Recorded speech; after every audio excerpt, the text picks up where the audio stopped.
Mais en gris, vous savez ce que c'est? C'est le mois de sensibilisation aux tumeurs cérébrales. L'occasion pour nous de vous présenter le parcours en radiothérapie des patients à l'Institut Curie.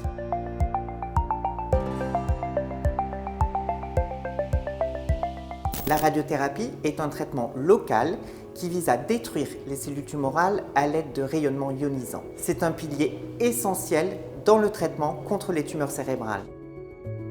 On va parcourir ensemble le département de radiothérapie de l'Institut Curie. Il est réparti sur 3 sites en région parisienne, Paris, Saint-Cloud et Orsay. Venez, suivez-moi.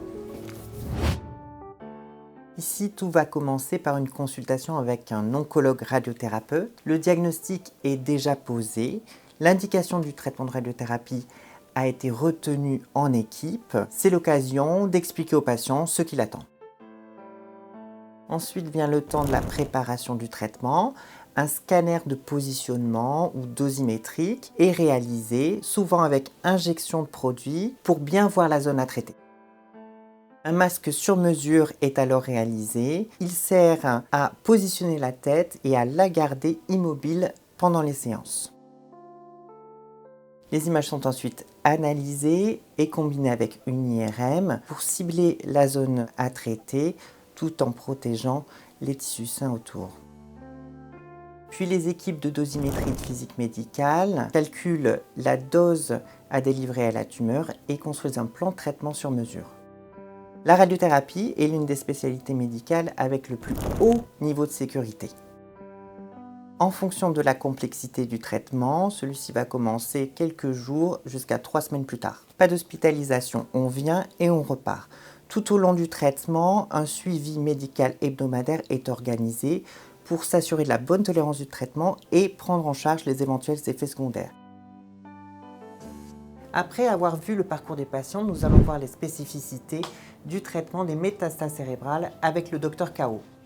Les métastases cérébrales, ce sont des tumeurs qu'on dit secondaires qui viennent de cancer du sein ou cancer du poumon par exemple. Les métastases cérébrales sont prises en charge après décision en réunion de concertation pluridisciplinaire qui réunit des spécialistes. Et le traitement local va consister soit en une neurochirurgie et ou radiothérapie stéréotaxique post-opératoire ou exclusive. La radiothérapie stéréotaxique, c'est une irradiation de haute précision qui va pouvoir bien cibler les métastases cérébrales et pouvoir épargner au mieux le tissu cérébral autour. Direction maintenant le site de Saint-Cloud de l'Institut Curie. On y retrouve le Dr Lo. Avec lui, on s'intéresse à une tumeur en particulier, le glioblastome, qui est la tumeur maligne la plus fréquente chez l'adulte. Le glioblastome, c'est une tumeur maligne primitive du système nerveux central et notamment de l'encéphale, qui se déclare souvent aux alentours de 70 ans. La particularité du glioblastome, notamment, c'est que ce n'est pas une maladie qui va métastaser, alors que ça reste une maladie qui est relativement agressive. À l'Institut Curie, la prise en charge, elle se résume à la radiothérapie associée à la chimiothérapie. C'est une chimiothérapie qui est orale et qui survient après une chirurgie.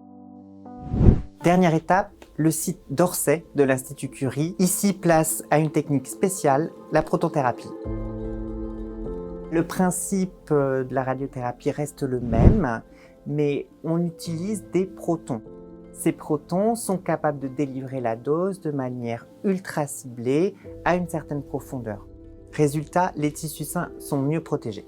Cette technique est priorisée chez l'enfant, mais est utilisée également chez certains adultes, notamment pour les tumeurs cérébrales, dans le cadre d'essais cliniques, comme pour le méningiome, qui est la tumeur bénigne la plus fréquente de l'adulte.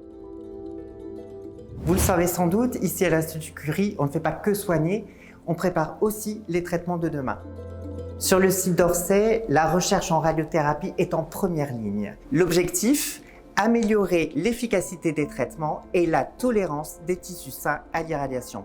Première piste, la radiothérapie flash. La dose est délivrée en une fraction de seconde avec l'espoir de protéger au mieux les tissus sains tout en détruisant la tumeur.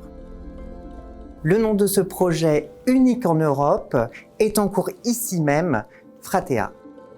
Autre approche prometteuse, la radiothérapie par mini-faisceau de protons. Résultat espéré, une irradiation plus fine qui pourrait limiter les effets secondaires tout en activant de nouveaux mécanismes contre la tumeur.